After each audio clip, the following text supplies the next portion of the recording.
Assalamualaikum warahmatullahi ta'ala wabarakatuh. Alhamdulillahirobbilalamin, kembali lagi bersama saya dalam channel Dafa Al-Jailani.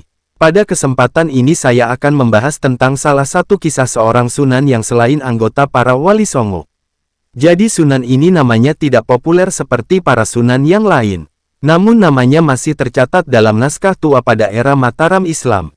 Yaitu beliau adalah Sunan Wesi Kuning atau biasa dipanggil Sunan Kuning. Seperti apa videonya, mari simak video ini sampai selesai. Sebelum Anda menonton video ini, jangan lupa Anda bantu kembangkan channel ini dengan cara subscribe di channel ini supaya besar seperti channel lainnya, dan tentu subscribe itu gratis dan gratis. Terima kasih, selamat menyaksikan. Kisah Sunan Wesi Kuning, Raja Muda Mataram Islam yang dilupakan. Di balik gemerlap kejayaan Kesultanan Mataram Islam, tersimpan sebuah kisah pilu tentang seorang putra raja yang namanya hampir tenggelam oleh arus sejarah, Sunan Kuning. Nama aslinya adalah Raden Mas Garendi, putra dari Pangeran Teposono, cucu Amangkurat ketiga keturunan dari Panembahan Senopati pendiri Mataram.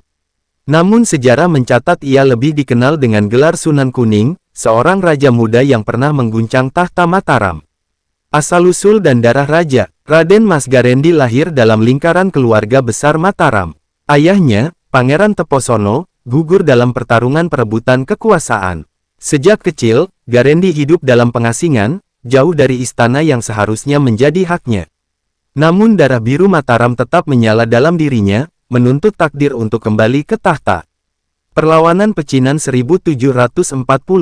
Tahun 1740, meletuslah tragedi besar, Perang Pecinan di Batavia. Ribuan orang Tionghoa dibantai oleh VOC. Para pelarian mencari perlindungan ke Jawa Tengah dan bergabung dengan kelompok bangsawan yang kecewa pada Mataram dan Belanda. Disinilah nama Raden Mas Garendi muncul.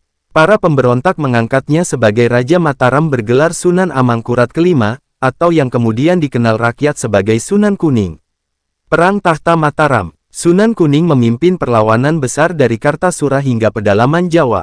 Ia dielu-elukan rakyat sebagai simbol perlawanan terhadap VOC dan penguasa boneka yang tunduk pada Belanda. Kartasura porak-poranda, istana terbakar, dan Mataram terguncang hebat. Namun, takdir berkata lain. Perlawanan besar itu akhirnya dipatahkan. Sunan Kuning ditangkap dan dibuang ke Batavia. Meski demikian, namanya tetap menjadi legenda yang menakutkan bagi VOC.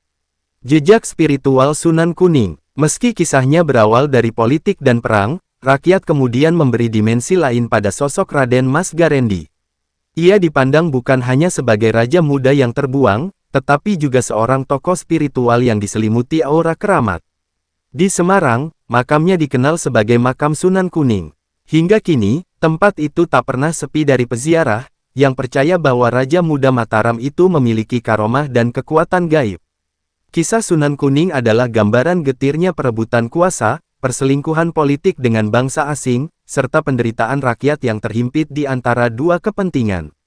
Namun dari balik kisah itu, kita melihat sebuah cahaya, bahwa seorang raja sejati bukan hanya mereka yang berkuasa di istana, melainkan mereka yang dikenang rakyat sebagai simbol perlawanan dan keadilan.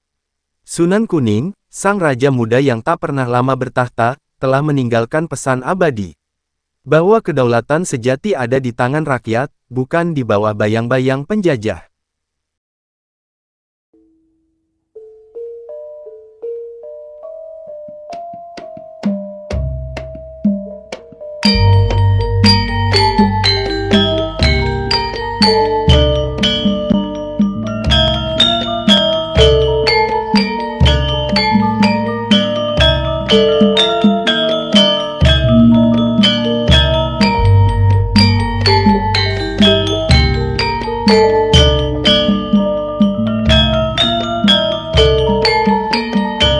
Baik, itu saja pembahasan kita kali ini.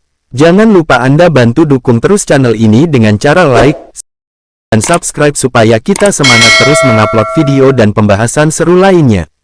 Baik, saya akhiri video ini. Terima kasih. Wassalamualaikum warahmatullahi ta'ala wabarakatuh. Salam.